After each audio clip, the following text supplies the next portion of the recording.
Our show last week ended with TJ giving us his top 5 one-hit wonders of all time in sports, which is why whenever a rookie does something significant, we're always asking, what next? How do we follow it up? How do we keep it going? Certainly in the National Football League, which Jerry Glanville once famously said with an NFL microphone attached to his person, stands for not for long. And last week, when Jayden Daniels, second overall selection in the draft, went 21 of 23, had an accuracy percentage that sounded like the FM station that was airing the Commanders game, 91.2. It's like, okay, and he dropped that dime to Terry McLaurin we talked about all week long last week to end the game in Cincinnati with 2:10 to go. We were like, okay, let's see what you do next. And when you play on the road on Monday Night Football and then have to go all the way across the country and play the next Sunday, you're not supposed to do anything significant. It's tough. But it does appear that the Commanders have a quarterback who doesn't know what he shouldn't be doing, which is, again, the exact type of rookie you want to have, certainly at the most important position to strike it rich with a rookie. And Jayden Daniels, not his best game. Not his best game because he actually threw an interception and had 4 incompletions. 4. I mean, that's double the number of incompletions he had on Monday night in Cincinnati. Right. Is he regressing? I guess. Okay? I don't know. Rookie I mean, he had wall. only Trade him. one touchdown pass and 1 on the ground. Trade him. Get him out of the division. And he threw Yes. an interception. He turned it over, guys. Get him out of the East. Oh, that's it. 26 of 30, 233, 2 touchdowns accounted for. And, you know, the Commanders' defense, too, is beginning to get better. You know what? You get better on defense when you're not on the field as much, too. Because the Commanders just keep chewing up clock and chewing up ground. And the good run game. You know what keeps the clock going? Completions. First down. Right. When the ball doesn't hit the ground, the clock keeps going. And the 42 points, the most points the Commanders have posted in 8 years. And we see the stat, and you'll hear it multiple times on this show today, that is most wild, that they have more scoring drives than incompletions at this point through 4 games. It's like a video game. But the reason, here's the stat, though, that I want to give you here, is what this kid is doing. What this kid is doing is unbelievable with his completion percentage. Because accuracy is everything. You hear that all the time. It's the processing, but the processing can lead to accuracy. Or you can process and you're not accurate enough. That leads to incompletions and turnovers.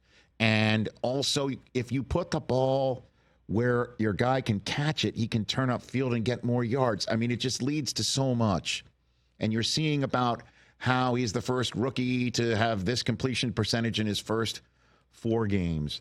But in terms of the highest completion percentage in any 4 games, in any 4-game span, forget about that he's a rookie and he started with his first 4 games with his completion percentage currently sitting at 82.1. But forget about he's a rookie and it's his first 4 games as a rookie. Highest completion percentage in any 4-game span in the NFL since 1950 with at least 100 attempts. He sits atop that list above Peyton Manning, Peyton? Drew Brees, Tom Brady, and Kurt Warner.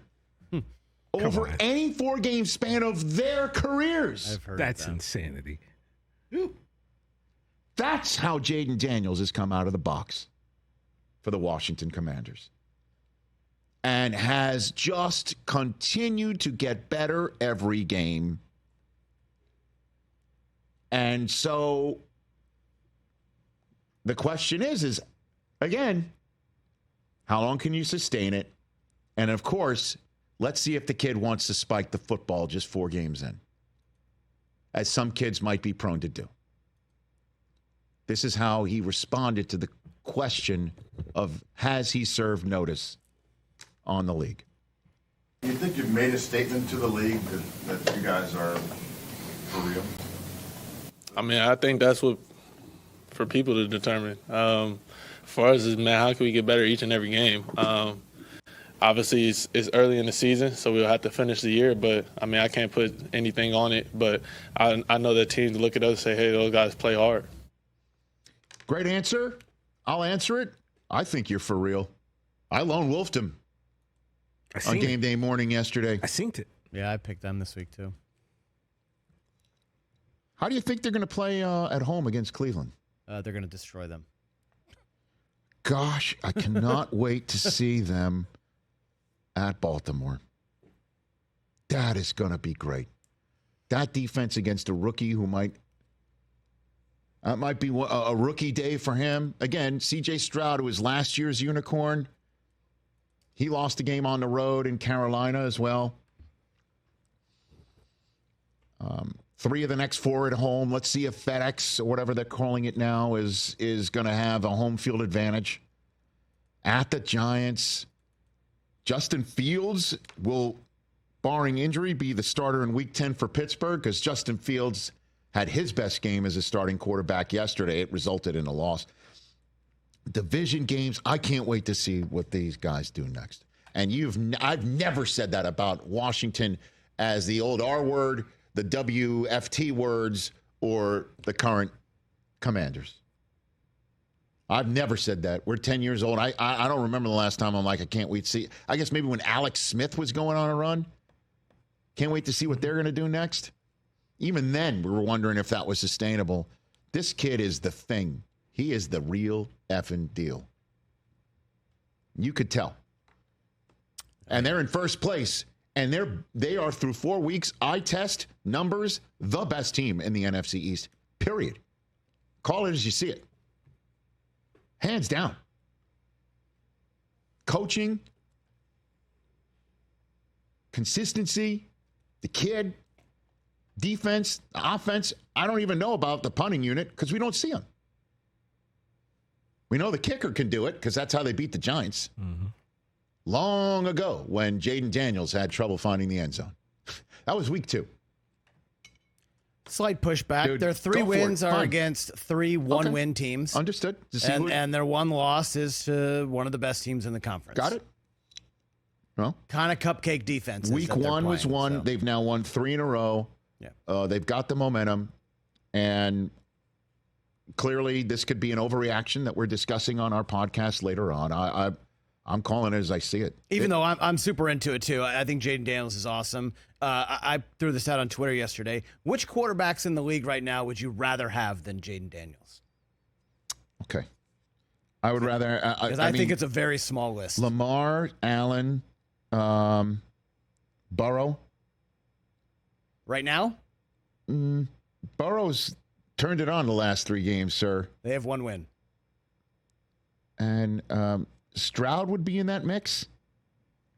Mahomes, obviously. Mahomes. Yeah, that's about it. Darnold is amazing, but I understand what you're saying there. I mean, you're talking about long-term as well, maybe. You're talking as of right now at 9:38 today is what you're saying. Which quarterbacks would you rather have as your franchise QB than Jayden Daniels? The list is very small. Mm-hmm. That's why I said it looks like the Commanders have hit the jackpot at the quarterback draft. And that's why guys were saying before the draft, like Lewis Riddick and Dan Orlovsky, they would take him number 1. They just, again, and we're still getting to see the Bears. Keenan Allen finally got back on the field. Mm-hmm. DJ Moore sitting by himself Did you see that? He looks very He frustrated. does. There's something up there. Even though he caught a touchdown. I know. DeAndre Swift finally started running the ball. They had a very good run game against the Rams They ran very yesterday. That was a game they needed to Rashawn win, Johnson. could have won, and they did it. Right. It was very impressive. Right. But it still doesn't look consistent. Right. But it was better. And it doesn't look like we got a little bit of a sense of what the Bears can do. You're already seeing that from the Commanders and Jayden Daniels. And it's just only going to get better. I also think Cliff Kingsbury deserves a lot of credit here, and that the big difference between the Bears and the Commanders is an offensive coordinator knows what he's doing. Ask any Bears fan. They hate Shane Waldron, man.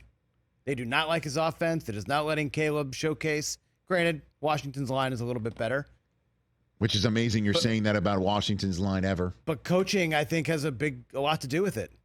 That's why I'm very bullish on the next 13 games, the Washington Commanders, Agreed. if they stay healthy. Agree. They can win this division. 100% they can win the NFC East. Period. They are looking the best. They look the best. They played the best. They've been consistent, and they've got the best quarterback play. I said that. Catch the Rich Eisen Show every single day on the Roku Channel, 12 to 3 Eastern, for free.